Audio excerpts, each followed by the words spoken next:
All right, so let's finish up our discussion of the commitment problem with a discussion of Iran. So we identified the three types of commitment problems that I'll pull up right here. So we can see that as far as the different types, we have wars that are in response to shifting power. We have wars in response to issues that themselves are sources of power, and we have wars in response to the high cost of maintaining peace. All these might lead to deals that are struck between states to becoming unstable.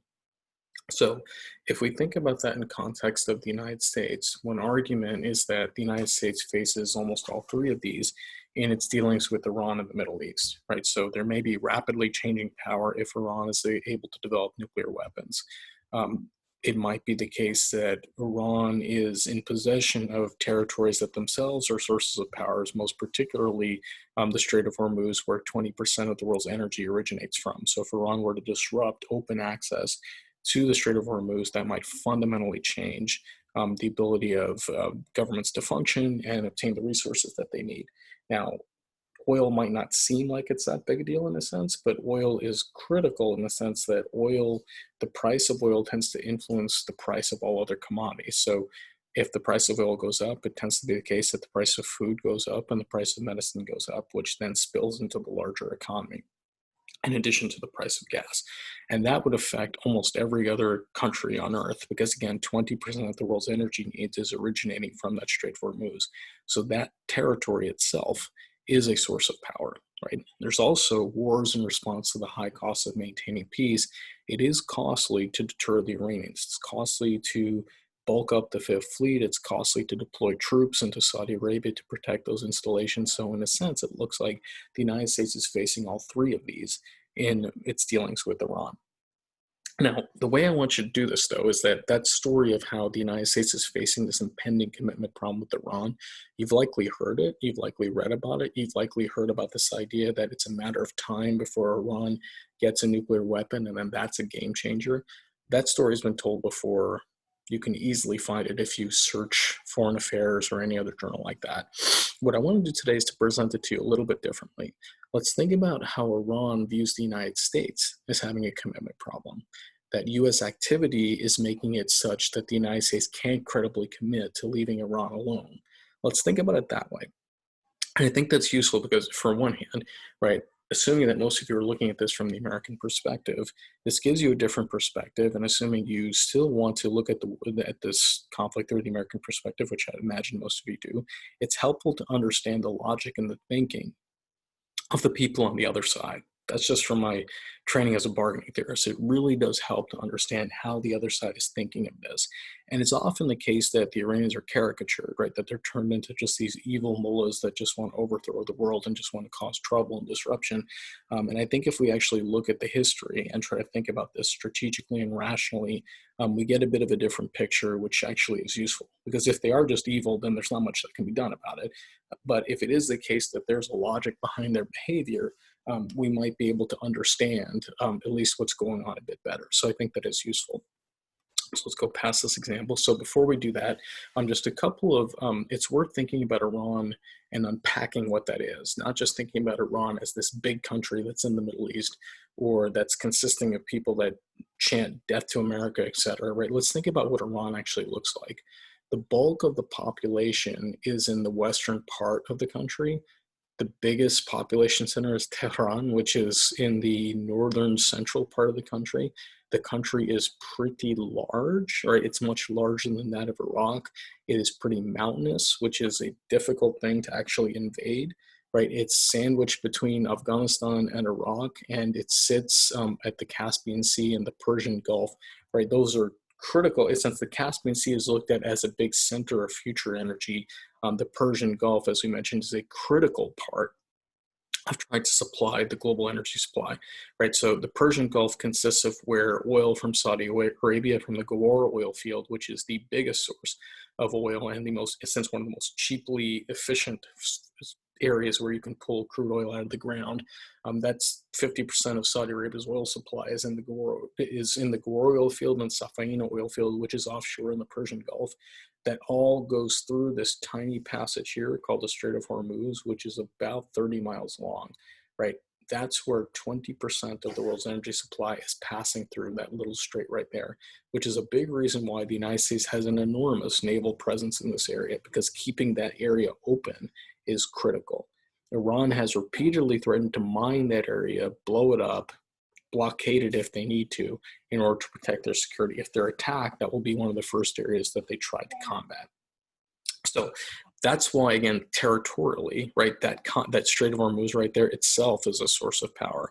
And you can see that Iran has considerable power, both in terms of its population, which is not enormous, but still pretty large. It's 429,284, according to 2009 census.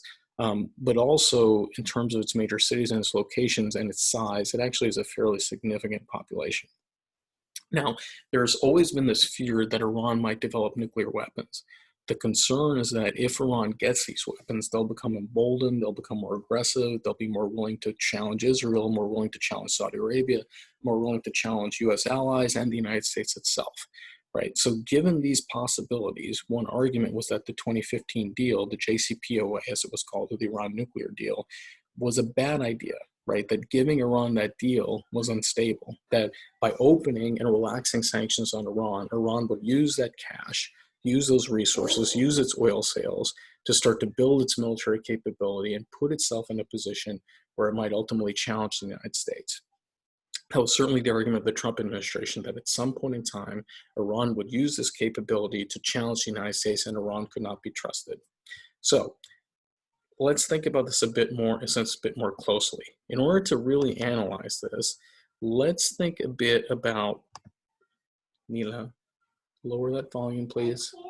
Give me that. Nila, I need you to keep things quiet, okay? I'm recording. Okay, no. Quiet.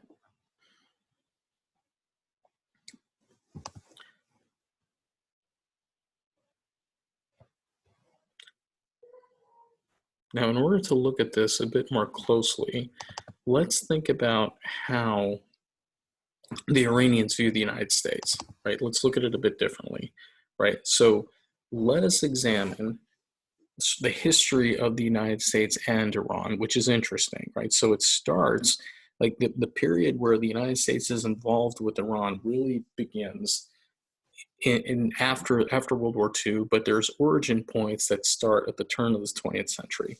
So in 1901, the Anglo-Persian Oil Company signed a 60-year oil rights deal with the Iranians, right, where the British company would basically control Iran's oil supply.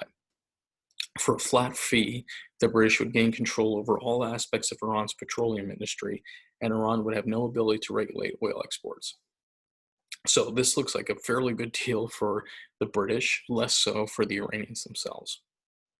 In 1906, Iran's constitutional monarchy was established with with some help from Americans, right? But it had quite a bit of inspiration from the United States, right? It formed a parliament that was known as the Majlis, right? Which were basically a representative body. So I want you to think about this. 1906, with some American inspiration, the Iranians formed what looks like a participatory government, right? It forms a constitutional monarchy. So it still has a monarch, but the monarch is nominal. The constitutional body, the legislative body, is doing most of the work. Now, in World War I, the British occupied Iran to protect their energy supplies and to fight the Ottomans. And in World War II, Iran became a partner to the Allies in trying to supply the Soviet Union in their war effort against the Germans. And in the Tehran Conference of 1943, Iran is granted independence, and the constitutional monarchy establishes sovereignty over Iran. So again, Iran was a nascent democracy, right? British interests in Iran were really centered on oil and controlling the oil supply that was coming out of Iran. But for some time, it looked like Iran was making its way into democracy, right? What Britain was concerned about, and by extension what the Americans were concerned about, was to make sure that oil continued to be supplied both to themselves and also to the Soviet Union. So in 1951, right, given the disproportionate way that the deal favored the British, Iran's parliament, which were the Majlis, voted to nationalize the petroleum industry. The British saw this as a critical threat, right? That the Majlis were taking control of their key interest in Iran, and they immediately appealed to the Americans for help. The British and the Americans then executed something called Operation Ajax, which dissolved the Majlis, right? It tried to remove Prime Minister Mossadegh and dissolve the Iranian parliament. Operation Ajax mobilized the monarchy, right? The monarchy again was nominal. The real power rested with the prime minister and with the parliamentary body. Again, that's consistent with American democratic thought. But in this operation, the United States appealed to the monarchs to retake control, right? And so an operation was led by General Zahedi to take power away from the prime minister and hand it to the monarch, right, who was nominally in charge, who was called the Shah of Iran, right? So Shah Reza Pahlavi was given absolute control over Iran, and democracy ended. Now, many Americans don't know this story. They've heard about the coup of 1953, but they don't know exactly what this really meant. Think about what it means. The United States effectively took democracy away from Iran here, right? And I don't say that lightly, and I'm not saying that to be dramatic, but that's the truth, right? In 1953, that coup of 1953 that the United States pioneered took democracy away from Iran. Most Americans don't know that. There is no Iranian that does not know that. Everybody knows that, right? That's part of how, since that's part of just normal education. So if you want to understand where this death to America stuff came from, where it originated from, that's it, right? The United States imposed its own leader that it preferred, which was Reza Pahlavi, the Shah, over Iran, when Iran was actually moving towards democracy and basically functioning like a democracy with the Majlis. So the Shah and the United States have this interesting dynamic because the Shah knows that the United States handed power to him, and therefore, in order to maintain good graces with the United States, which was his key constituency, not the Iranian people, the United States was his critical constituency, he basically agreed to cooperate with U.S. foreign policy objectives and became a critical ally in the Middle East. The United States promised to defend the Shah as part of what was called the Baghdad Pact, which threatened to oppose any communist incursion into the region.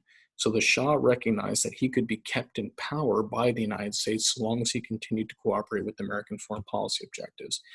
If you're an Iranian, this looks a lot like American imperialism, that the United States had basically put its person in charge, offered to protect them so long as they played ball with the United States and did what the United States wanted. They fell under the Baghdad Pact. That's a classic imperial strategy, right? That you keep someone who is weaker in power and say, if you don't cooperate with us, we're going to pull the plug. You're going to have to deal with your public. So since it looks like an imperial relationship, most Americans don't know that, don't think about that. But again, there is no Iranian that does not know that, right? So again, that's something to bear in mind when we think about the context of this. So in 1979, there's the revolution that pushes the Shah to leave, right? It's caused by collapsing oil prices. The Shah eventually became much more, in a sense, emboldened by the rise of oil prices following the embargo. But as the Saudis start to flood the market with oil to try to push the price down and announce that they're not going to agree to future cuts, the price of oil fell temporarily, right, which caused the Shah's power to weaken, and the monarchy was replaced by the Islamic Republic, and power was given to Rouhani Khomeini, right? It was given to the Ayatollah Khomeini, right? So in Ruhollah Khomeini, in February 1979, Iran's military bases were taken over by protesters, and the Shah was forced to flee to the United States.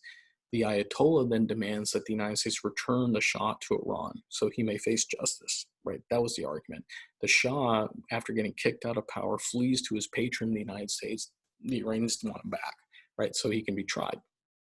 Now, that led to this long period of a Cold War between the United States and Iran. Right after that point, Iran began to, under Khomeini, start to support militant revolutions throughout the Middle East as part of its foreign policy, which led the United States to see them as a key threat, and also led to what was called the tanker war between the United States and Iran in the Strait of Hormuz, when the Iranians tried to disrupt supplies coming out of the Strait of Hormuz when they were involved in a war with Iraq. This also led the United States to de facto support Saddam Hussein in his war against Iran, right? So there's bad blood there, right? And there's long been bad blood there, given the history, given the 80s, right?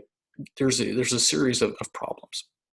But these problems start to ameliorate themselves slightly in the 1990s when there's a bit of a warming between the two.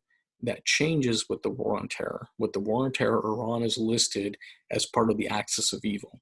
Now, if you're Iran and you look at what happened to the other members of the axis of evil, one of which being Iraq, you realize this is not a good place to be, right? What you also realize is that in the mid 2000s, after the Iraq campaign takes place and after the Afghan campaign takes place, this is the strategic situation. What you can see from the Iranian perspective is that the United States has built a belt of bases to the east and to the west. Take a look at that military situation. And if you're an Iranian foreign policy minister, or if you're an Iranian military planner, you cannot possibly look at this situation and not think you're not next. You cannot possibly look at that situation and not think that the United States poses a critical threat to your security. The US is everywhere. They're to your east, they're to your west, they're to your north, they're to your south. They're everywhere. That looks like it's only a matter of time before the United States chooses to initiate a military operation against you. And so as a result of that, what you see is Iranian aggression against the United States in Iraq.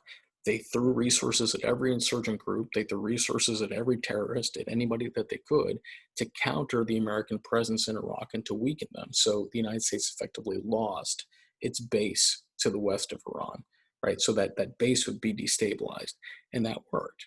Now think about that in terms of the commitment problem. They see that their security situation is increasingly perilous and that the United States continues to build this belt of bases around them. And as a result of that, they lash out. That is absolutely consistent with the commitment problem explanation. They see that power is shifting away from them.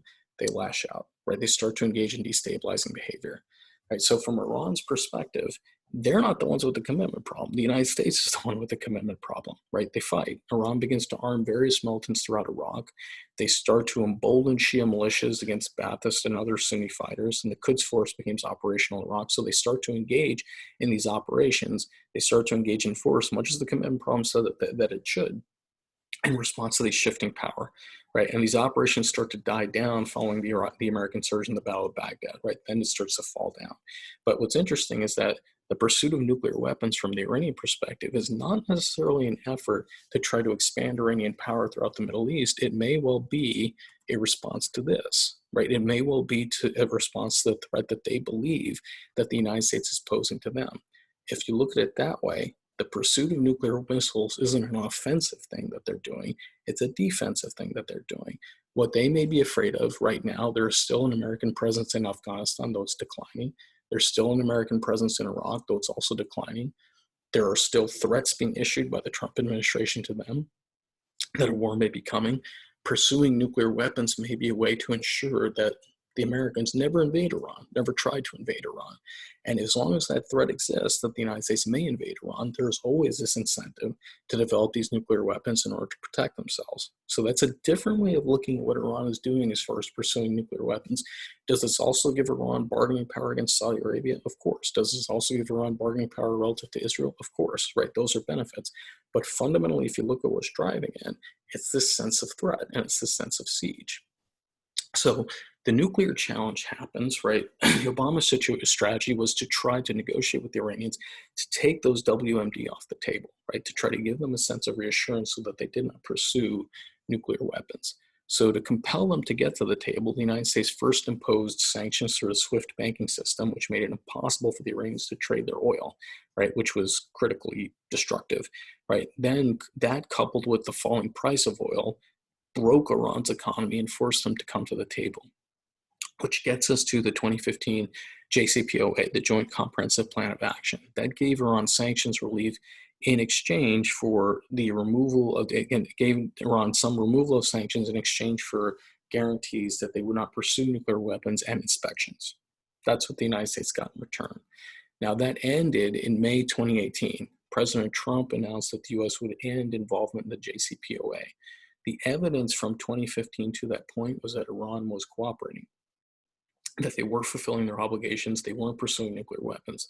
The European states seem to be committed to the JCPOA, though that's starting to waver. Now what you see is that Iran is starting to withdraw from their commitments. Now why is that?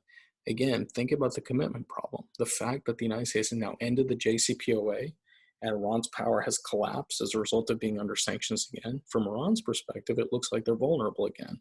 So in order to deal with that vulnerability, there's only one choice, and that choice is to try to pursue nuclear weapons to offset the advantage that the Americans have.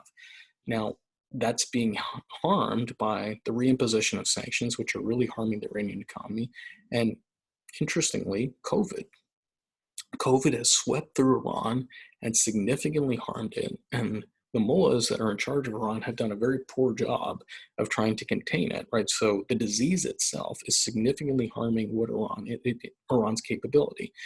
What's also been the case is that the United States has not been willing to offer any sort of sanctions relief to Iran, so it continues to apply the pressure. It continues to apply the same pressure it did, even though Iran is under considerably more stress.